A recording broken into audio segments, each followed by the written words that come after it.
Hello everyone, I'm the Quixotic politician. I'm going to answer one thing. What is the difference between debt and deficit? Well, it's quite simple. Deficit is defined as the result of when the government's expenditure in one year is greater than its revenue from taxes. So, what does that even mean? Every year, the government proposes a budget. The president writes one and Congress writes one.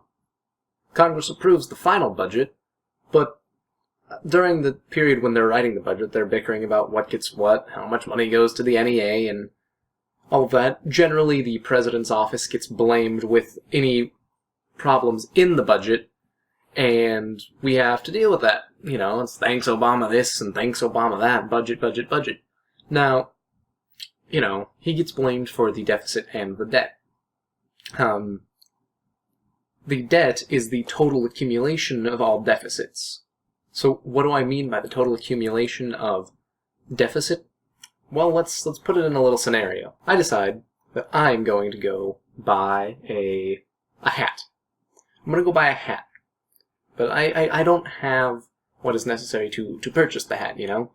And so I hit up my buddy and I'm like, hey, can I borrow like $5 for this hat?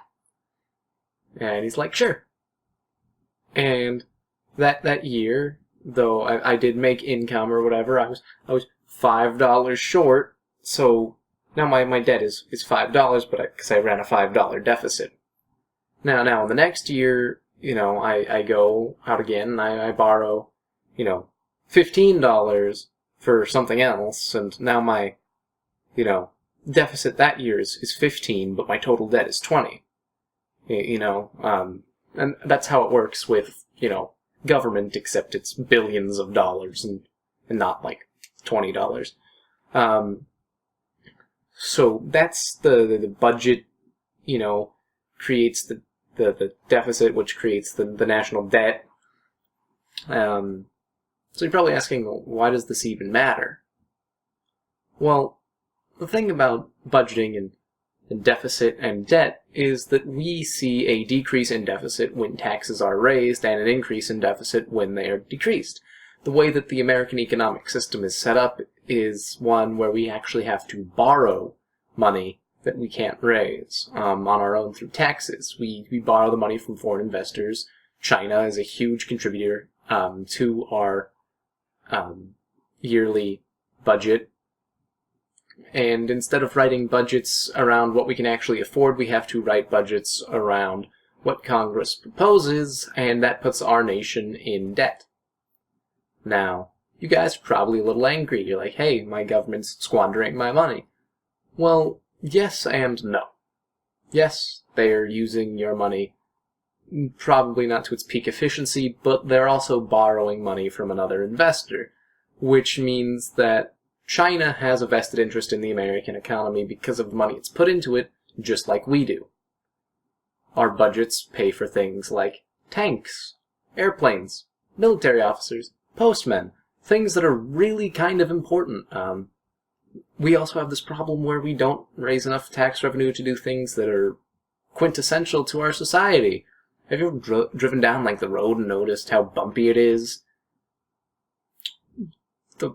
The roads are paved by your tax dollars. That's your, you know, government's budget to ensure that that's covered.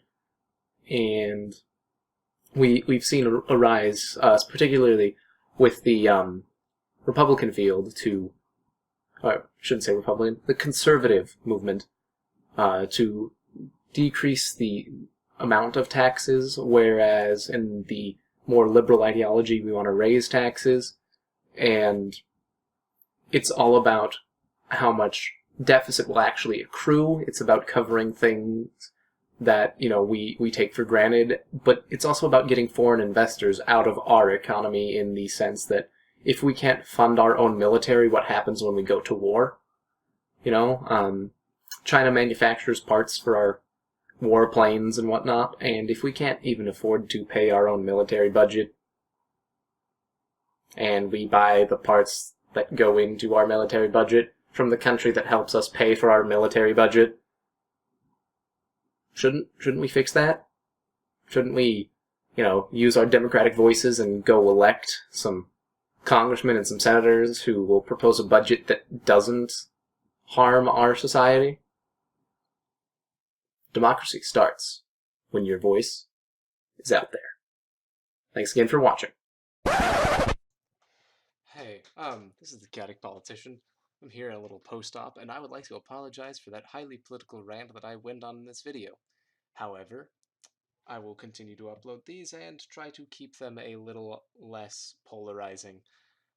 Politics generally is polarizing, but I went a little bit on an ideological rant there, and I do apologize. Thanks again for watching.